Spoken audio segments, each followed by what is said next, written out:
Lila, and Team Both Pachamama. mispronounced. Thank you. Where are you? Philo Lila. It's all good. It's all good. I'm not going to consider this spelling. Yeah, This is like what it's all about on a daily, moment-by-moment basis. See, this is very much embodied in the book. Because this is what this book is all about. It's the humor of this whole Okay, thing. here we go. Yeah. Everybody. Yeah. Yes. We are bodies. Yes. We are embodied. We are bodies. Yeah, let's. Don't Here just, we go, baby. Don't just read Okay. it, please. Yeah, Get please. some Yeah. We action. were all babies. The three-part formula for transforming our world. Witnessing, storytelling, replication, co-creation. Have you ever been walking in public and seen a group of people watching some sort of street performer, artist? You probably think to yourself, well, if those people have stopped to watch, this guy must be putting on a good show. Maybe. Maybe. I'll stop for a minute. So you and your friends pause to see what's going on. It turns out there's a woman dressed as a Republican. There's a guy wearing a Spider-Man outfit who is drawing incredible sacred geometry patterns with sidewalk chalk. Eventually, there are more than 20 people watching this woman pull up her skirt while she's sitting in the chair in this room. I like you. Good. Eventually, there are more than 20. Where else could I do this? Eventually, there are more than 20 people watching Spider-Man draw intricate patterns with his bare hands. People are simply captivated by these multicolored designs. And the fact that he can touch chalk with his bare hands without freaking. You are chosen for the next paragraph. Yes. The moral of this story is, as more people gathered around to watch Spider-Man, it increased the curiosity of other people walking by. This illustrates the power of witnessing, which is part one of transforming our world. The simple act of bearing witness to something adds energy to it and catalyzes more people to observe the same phenomenon. Next. Come on, Willie. Witnessing flows naturally into the second one, which is storytelling. Back to the scene of everyone watching Spider-Man draw with sidewalk. A group of 20 onlookers all pull out their smartphones and begin taking photographs, videos, and posting all over social media about Spider-Man, the chalk master. The 20 witnesses then take on a secondary role as storytellers, thus adding more energy to the situation. Through pictures, videos, and blog posts, they spread awareness about the sacred geometry chalk art to thousands more people. Therefore, the superpower of storytelling entails utilizing a variety of mediums to share about a person, place, or thing, thus amplifying the overall energy.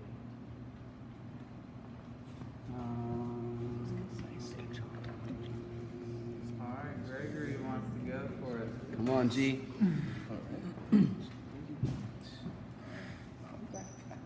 Let's get Page up 38. Here we go, 38. The third part of this formula to transform our world is replication, co-creation. This is when a witness and or storyteller chooses to add more energy to a situation by actively replicating, co-creating with it. This can happen by replicating the initial action, directly collaborating with it, or taking inspired action in a new direction. For example, A few enthusiastic onlookers picked up some pieces of chalk and began drawing their own geometric designs a few feet away from Spider-Man himself. He took a good look up the skirt. Rather than simply observing the artist or videotaping him, they dove right in and began co-creating alongside him. This added even more pizzazz to the whole scene, which attracted new curious people strolling by. As you can see, this three-part formula creates a snowball effect, which continues to build momentum. Witnessing, storytelling, and replication co-creation can be applied to a wide variety of situations. It can easily spread all across the globe. I encourage you to apply this magical formula wherever you see fit. And the secret to this three-part formula is that there are actually 4 parts, which I'll explain in the next section. Let's do it. Let the pain in. The deeper sorrow carves into your being, the more joy you can contain. Khalil Gibran. The 3-part formula can be applied to essentially any situation. I want to add another dimension as well.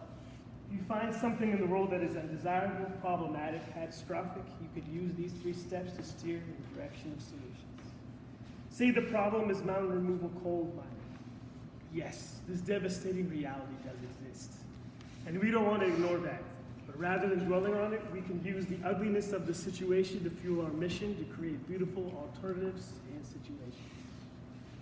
When you let the pain in and truly feel the deep emotions which arise from seeing Mother Earth being torn apart, you can channel the anger and sadness to transform the situation.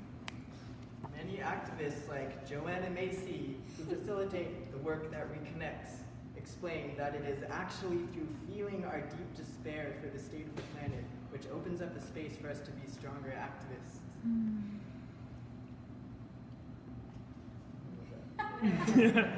So once we let the pain in and process our deep feelings, we can go back to the 3-part formula and take practical action.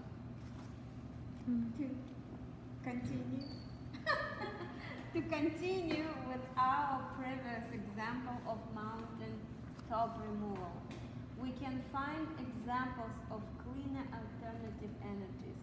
We can fuel them firstly by learning about them and simply witnessing that they exist and are growing in popularity. To help them grow more, we can use our storytelling superpowers to spread the word around our friends, family, and social networks.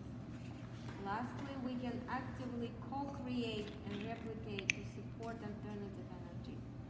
We could apply for a job at a solar company, start a bike share program, or do a work trade on a permaculture farm. Can you see how powerful this 3-part formula is? Each aspect is powerful on its own. And when we do all 3, it actively enters the new and ancient. The new, so I combine new and ancient as kind of one word. And thank you all. Let's give ourselves a round of applause.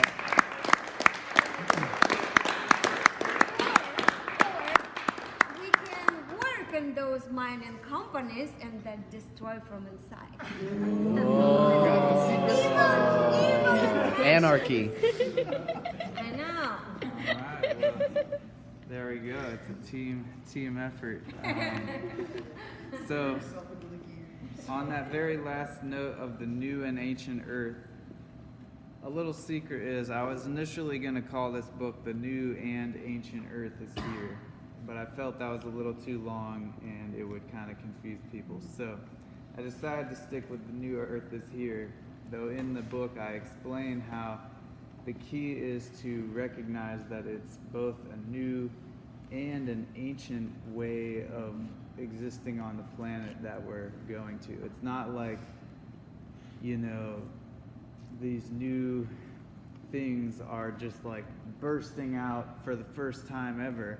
A lot of indigenous cultures have been doing things very similar to permaculture or, recycling rainwater for thousands and thousands of years. And so we're kind of like cycling back, but I like to see it actually as a spiral. So it's like we were in a state of harmony with the earth, and we kind of went on this journey of separation and forgetting and destruction.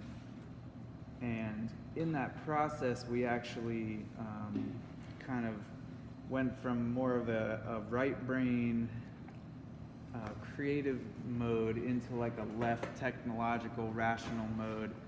So we learned a lot in this journey, and so if you see it like a spiral, we went on this journey of separation to learn all these things and develop high technology and stuff, and now we're like spiraling back, and we're figuring out like, okay, we actually need to find a balance here between high technology and just being in nature, and that's actually represented in balancing our brain hemispheres. So with all that said, I like to call it the new and ancient earth.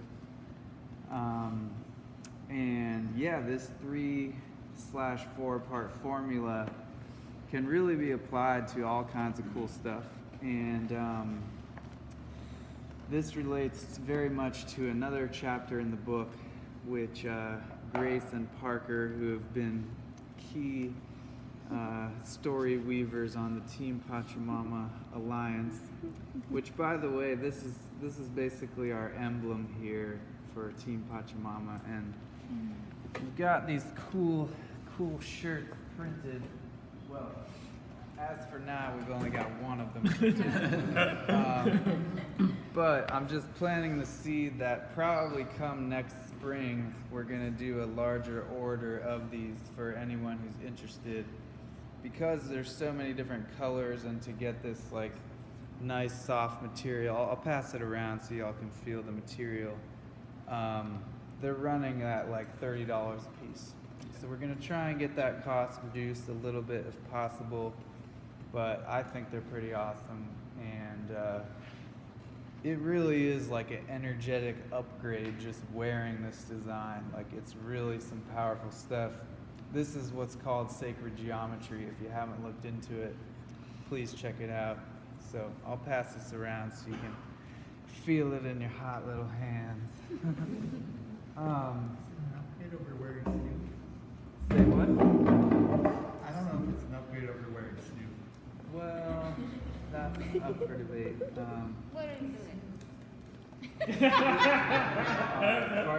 Party's getting a little intimate. No longer It's nice. It's real nice. Also, Snoopy. It's not too confused with Snoopy from Charlie Brown. So one other fun part, the tagline for this book is called Transformation Can Be Fun. And so a big part of this book is to essentially gamify activism, both personally and collectively, so that it's like this fun activity that we're all engaged in, and we don't see it as like a burden or, you know, something to only do at the protest rally or whatever. It becomes like a lifestyle. And so a fun little activity in here, we don't have to go through and read the whole thing, but it's basically you just give yourself points for cool stuff that you're doing, and you can just talk to your friends about it, like, hey, what did you give yourself points for today? You know? And so it's like, hey, I brought a salad to the potluck. That's 22 points. You know? Like, you just These secret numbers, 108 points.